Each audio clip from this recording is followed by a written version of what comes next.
This is the Colorado Blended and Online Learning Flipped Conference, and the sole purpose is really to focus on bringing people together, networking, and focusing on blended and online education.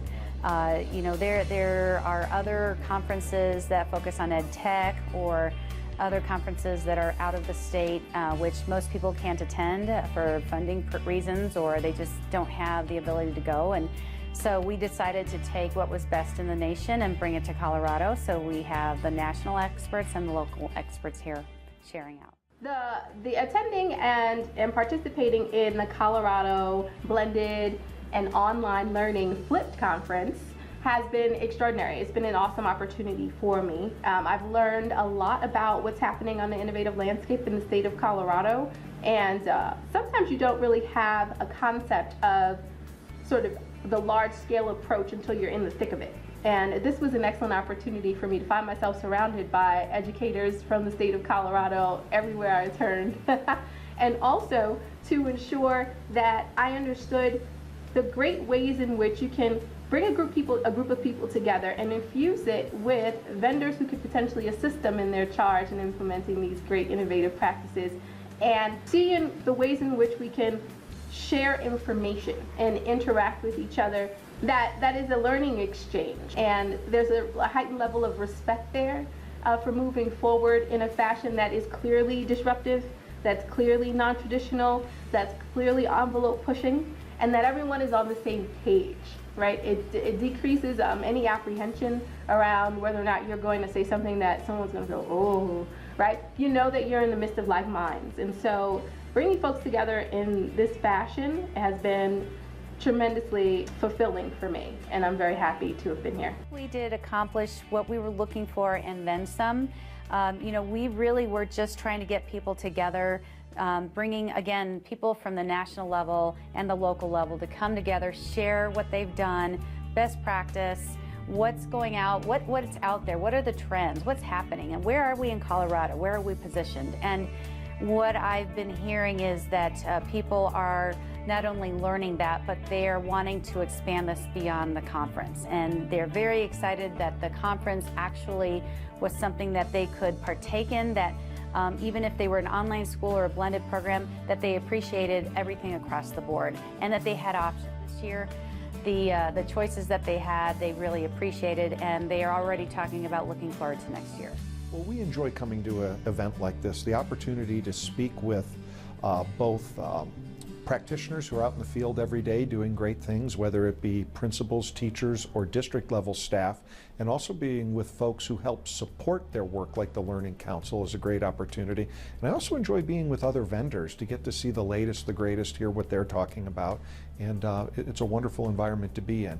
It's just the right amount of opportunity for us to get to talk about our product without it being just some complete overt sales opportunity, which is not what we're looking for at this type of an event.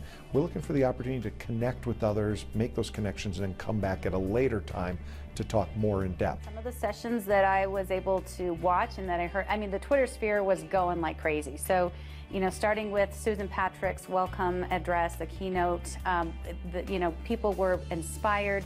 She was making a lot of sense, and people were starting to talk. There were some districts that, may not be as far along as you would hope they would be, and they were talking about, we really got to get serious about this. Or, for next year's conference, we're da-da-da-da-da. So starting from that and moving into, the following sessions, the teacher blended learning panel was amazing. These are teachers who have been doing it for a while, the teachers in the audience and the school leaders in the audience, asking lots of great questions about the practice and what works, what doesn't. That was a packed house. I hosted the student panel, and again, another packed house. These were students who we didn't rehearse anything. They were just sharing based on everything that they knew and experienced, and the questions were coming. The engagement was there. So many sessions, I can't even name them all because we had so many this year, but what I did was I kept checking Twitter and seeing what the responses were, and you could tell the waves of, the engagement of the people in each of the sessions. So that's instant feedback that we're going to use, but very excited to see what was being said about the experience, the level of expertise, and what people are going to go home with.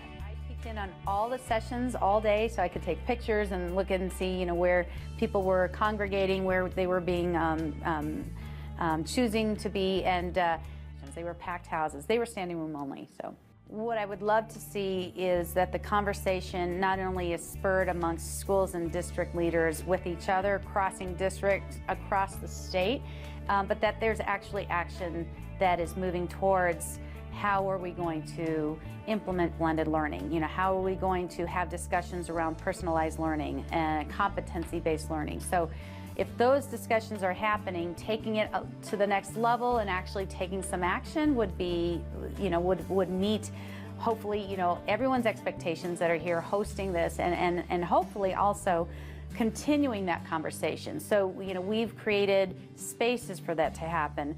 With the Learning Council, they have that platform where all the materials are there. They're going to stay there. They're accessible to anybody at any time. We have another platform with CEC that has the same thing, but there's also a social networking platform so they can continue that conversation. And if you're a teacher, you can reach out to other teachers and so on. And then finally, you know, the Twitter account, CBOL 2015. It is all to promote continuing beyond today. And so if that can continue and we have momentum, especially in our state, then I'm thinking we've met our goals.